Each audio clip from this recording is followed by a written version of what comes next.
My dear friends, the confusion among the disciples can be quite justified because when Jesus says, "In a little while you will see me, and for a little while you will not," many of us also would have been amazed or perplexed at what exactly is going on. And we see that the disciples here are simple people.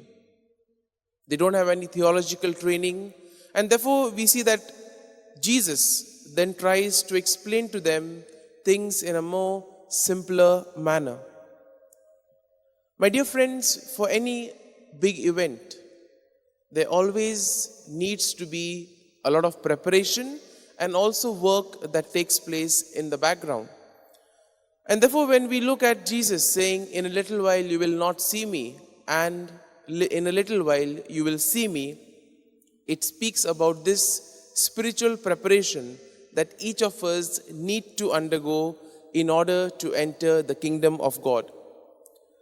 There is a story of this Jewish pianist who during World War II had to go into hiding.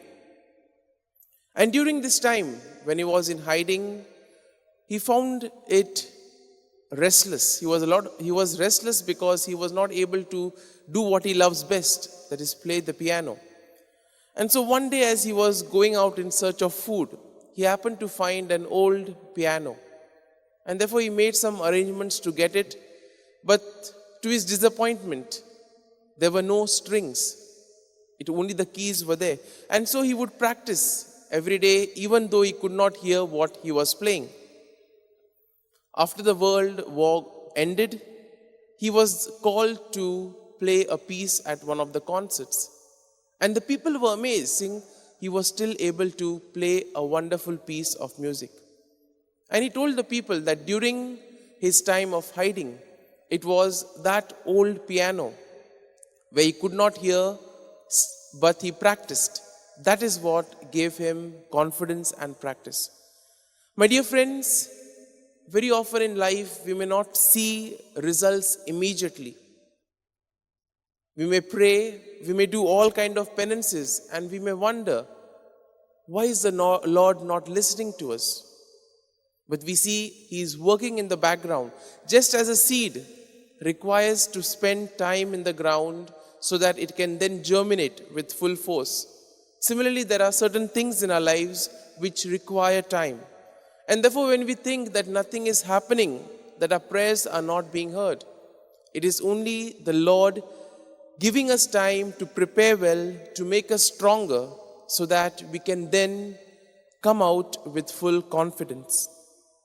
Today's first reading emphasizes the fact that we need not only explain or spread the message of the Lord in words, but also in deeds. We see when Paul goes, he meets Aquila and Priscilla. And in spite of only preaching, we see that he also does his other activities. So therefore, preaching the word of God is not only from the pulpit, but also it should be through our actions, through our day-to-day dealings with one another. And my dear friends, Jesus also practiced this in his own life. If we wonder why Jesus was so popular among the locals, it was because he first and foremost simplified things, and secondly, because people saw it happening in his life.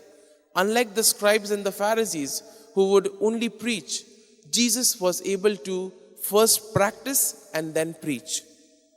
And therefore, my dear friends, Jesus today invites each and every one of us to put into practice his teachings, so that by our actions, by our works, we may edify other people.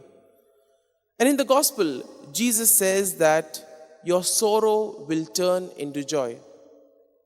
Yes, my dear friends, Jesus gives us the grace, he gives us the courage to face our challenges.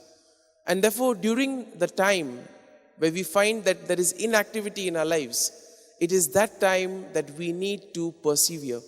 If we are strong during those moments, the Lord will definitely give us the grace to turn our sorrows into joy. And therefore, my dear friends, as we reflect on today's readings, we pray for this grace of patience. We pray for the grace of perseverance so that we may be able to, in a way, understand what is happening within us, that we may be attentive to the promptings of the Spirit, and in this manner we will be able to glorify God through our works and deeds. Amen.